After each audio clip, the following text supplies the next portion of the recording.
Hello Indy, I'm Christina Abrahamians from the Notre Dame Crown and Shield, and today we will be talking to Mr. McCaw about the spring musical Cinderella. Mr. McCaw has been a part of our Notre Dame Visual and Performing Arts department for over 10 years now, and in these years he has brought to us countless classic productions as well as edgy ones including The Wizard of Oz and Macbeth. Today we will be talking to Mr. McCaw about his artistic endeavors, specifically with his work with Cinderella, as we impatiently wait for Cinderella to come out this April.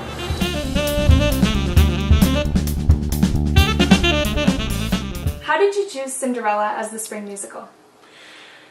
It was a musical that I thought people would have some familiarity with, but maybe not as familiar. Like, I think a lot of your classmates, for example, grew up watching the Brandy Whitney Houston version of it, which in the Rodgers and Hammerstein catalog they said the script was based off of that, but we found out it's actually kind of different.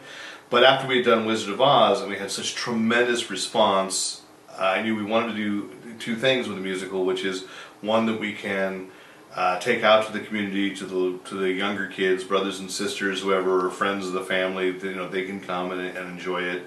Because in the fall play you do like Macbeth. There's no taking a 5-year-old to that, right? But we also want one that is like familiar to our student body and fun for them. And so the Wizard of Oz proved to be that. So we're kind of looking around. I was looking around for something that could possibly capture a little of that lightning in the bottle again. Familiar but fun that we could put our own spin on, and here it is. How did the casting process work? Well, with the musicals, it's been a kind of a finely tuned machine here, is that everybody has to sing and dance so we know how well they sing or dance. We do not cut. That's another very important thing, but just to have a sense. So if somebody wanted to be Cinderella, well, the musical director has to determine, is that something that she thinks that this person can sing?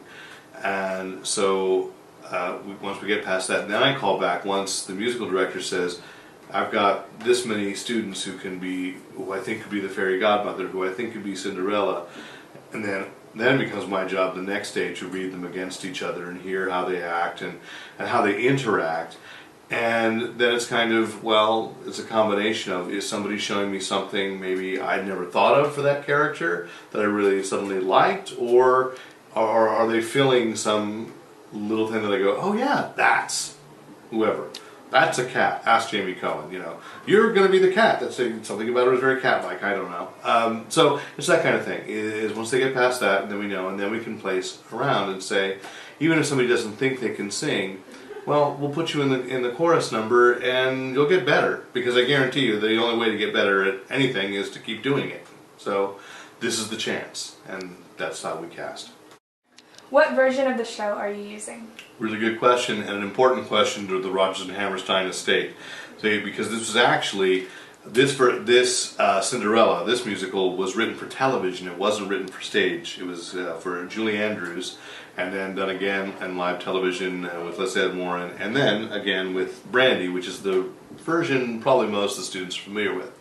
It just happened to open on Broadway last year. They hired somebody to write a new script for it. So what they want us to make sure, as everybody knows, is this is what they call the Enchanted Edition, which is based off of the Brandy film. It's not the version that's currently on Broadway, though I think most of the music is the same. But there are special effects they consider patented. They don't want to confuse. We're going to create our own special effects, whether that be the dance team just completely, dazzling people or what. I don't know how we're going to turn a pumpkin into a coach at this point, but we will, I promise you. Go ahead. Again, the most important thing for cast, crew, and our audience is come and have fun.